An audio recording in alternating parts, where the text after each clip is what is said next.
A family of 4 vanished during a mountain trip, presumed victims of a tragic hiking accident. But 3 weeks later, a trail camera captured something that made everyone question everything, unveiling a truth far darker than anyone could have imagined. The wind whistled through Glacier National Park, Montana, carrying with it the sharp edge of another cold front. Eleanor Whitaker, known to most simply as Ellie, stepped off the gondola, her worn hiking boots crunching against the snow-packed trail. At 67, her steps were slow but steady, the sure gait of someone who had spent a lifetime in these mountains. Her sharp eyes scanned the fog-choked path ahead. Visibility was poor, but that didn't trouble her. She knew these trails better than anyone, had hiked them, taught on them, rescued people from them over her 30 years as a park ranger and wilderness survival instructor. Adjusting her backpack, Ellie made her way toward the sturdy, cabin-style lodge nestled against the mountainside, smoke curling from its chimney. Inside, as she stamped the snow from her boots, a familiar voice called out. "Miss Whitaker?" Tom, the clerk behind the counter, looked up, his face brightening with recognition. "Didn't expect to see you back so soon."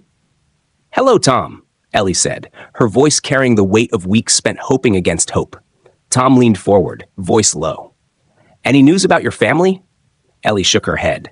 Lines deepened around her eyes. To most visitors, she was just Old Ellie, the legendary ranger whose women's survival retreats had earned her a kind of reverence.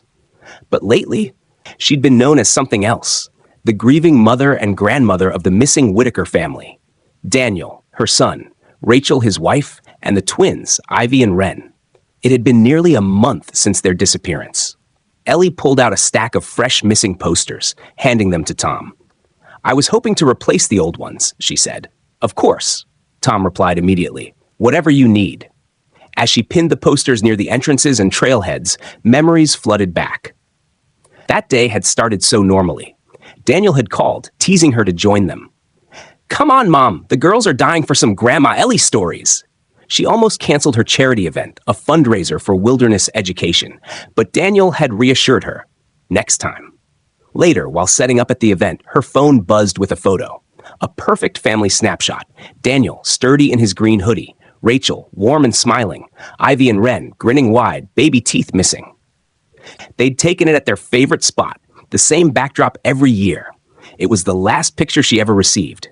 By evening, missed calls from Daniel and a text, "Weather turning bad, cutting hike short, talk later," had stirred a gnawing fear. When they didn't come back, she knew something was wrong. The search began immediately. Helicopters, volunteers, rangers. But after a week with no signs and worsening weather, authorities had prepared her for the worst. It was likely a tragic accident, they said, but Ellie refused to believe it. Daniel was too smart, too cautious. Something else had happened, which was why she was here, again, refusing to give up. 2 miles up the trail, as Ellie secured another flyer to a trail marker, a figure emerged from the woods, a rugged man in his 50s, clad in camouflage and a bright orange vest. "Excuse me," he called out, his breath misting in the cold. "Mind if I take one of those?" She handed him a flyer. "Cal Jennings," he introduced himself, offering a gloved hand. "Local hunter, been tracking these mountains for 30 years. "Eleanor Whitaker," she replied. "Call me Ellie." Recognition flashed in Cal's eyes. "Heard a lot about you. Respect what you've done here." He studied the poster carefully. 3 weeks, you said?" "Almost a month now," Ellie answered. Cal reached into his jacket, pulling out a small handheld device. "I set trail cameras for tracking game. Maybe, just maybe." Ellie's heart hammered as Cal scrolled through blurry photos and video clips. He slowed, narrowed his focus, and finally froze on one frame. "You need to see this." The footage was grainy. Mist cloaked the trees. But there, moving through the forest, were 3 figures, a woman with shoulder-length hair in a coral jacket, and 2 small children in yellow and purple coats. Ellie gasped. "That's Rachel. That's Ivy and Wren." Cal nodded grimly. "Check the timestamp. The footage had been captured 3 days ago." Ellie's hands trembled. "They're alive! They're alive!" But Daniel wasn't with them. Cal zoomed in as best he could. This camera's stationary. Maybe he was behind them or took another route. Ellie swallowed hard. Where exactly was this? Cal pointed to a remote section on his GPS, 8 miles north, outside the official search zones.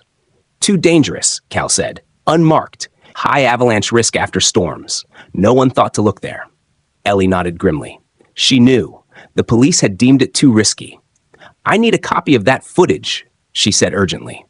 Cal transferred the file and scribbled down his number. Call me if you need anything. I know those areas better than most. Back at the lodge, Ellie called Detective Marshall. Her hands trembled as she explained the footage. You need to restart the search, she insisted. Marshall reviewed the video. This appears genuine, he agreed. But Miss Whitaker, nightfall's coming. We can't launch a search now. It would risk more lives. Ellie pressed against the cabin window, watching as the sky darkened and the first flakes of snow began to fall. Tomorrow, first light, Marshall promised. Be at the ranger station at 6 a.m. We'll bring them home. Ellie ended the call, staring down at her phone where Rachel and the twins' frozen images stared back at her. But one question gnawed at her. Where was Daniel? Why would he leave them? Why were they deep in such dangerous terrain? Ellie knew her son. He wouldn't have led them there without a reason. A bad reason. As darkness swallowed the mountains and snow thickened outside her cabin, Ellie whispered against the cold glass. Hold on. Just hold on until morning. Would you like me to also help you polish the next chapter, picking up from the communal dinner scene you started writing at the very end? I can keep the momentum building. Only feeding her anxiety, she bundled up against the cold and crossed the courtyard toward the main building. The snowfall had thickened, heavy flakes drifting down in the glow of the outdoor lamps. The trails were completely empty now. Every sensible hiker had sought shelter hours ago.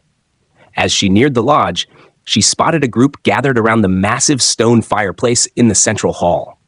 The sound of conversation and the occasional laugh filtered through the glass doors. It felt painfully normal. Just another evening in the mountains for most of them, while her world remained shattered.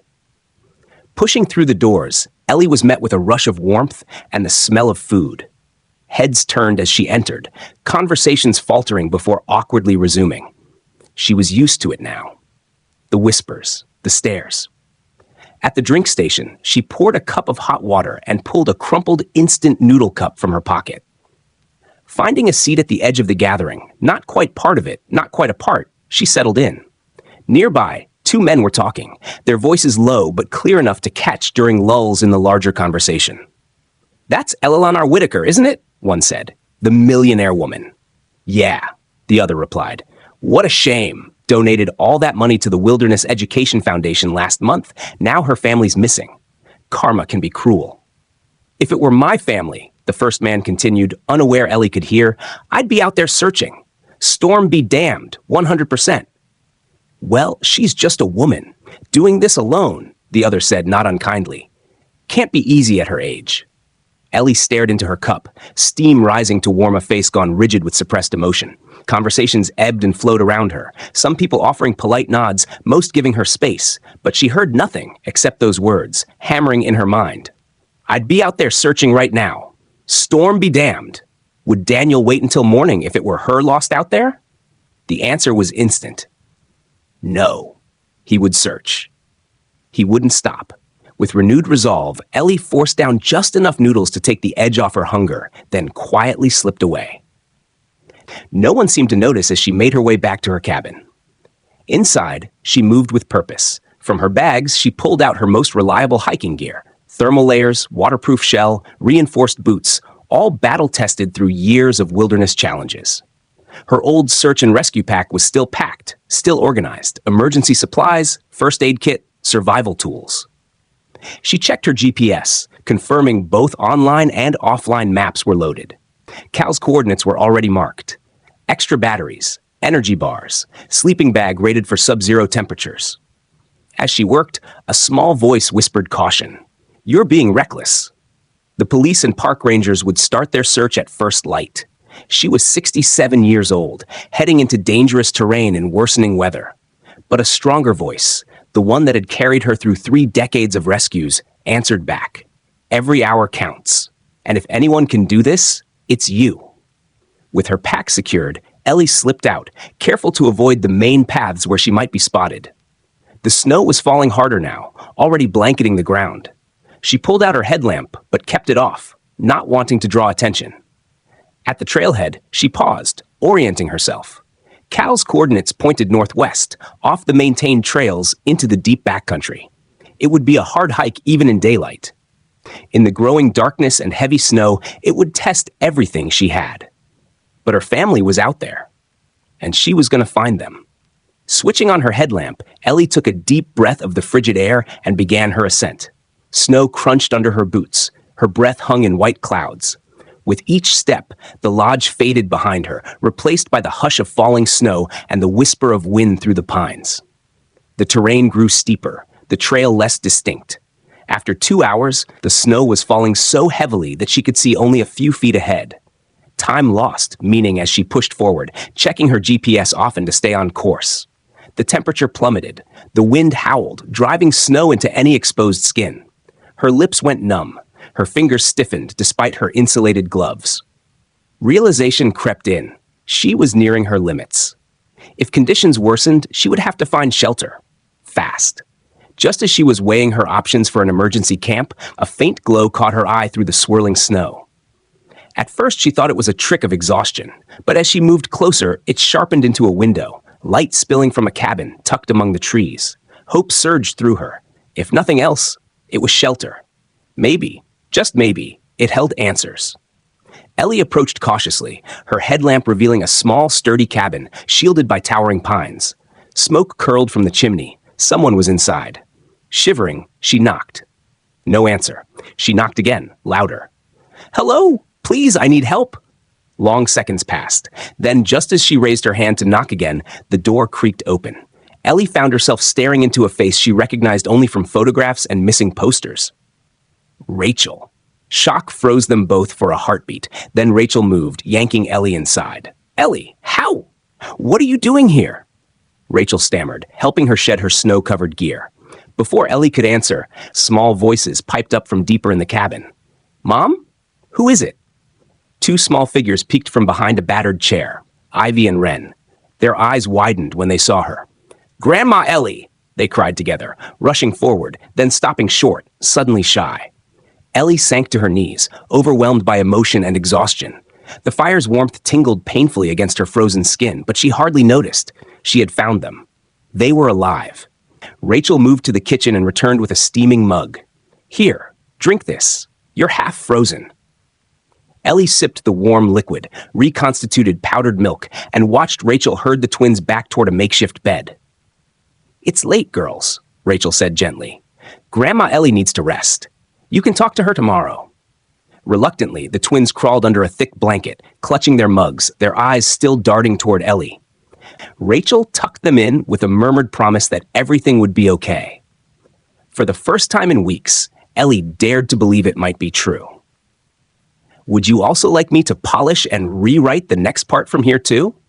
I can keep the same tone if you want to continue.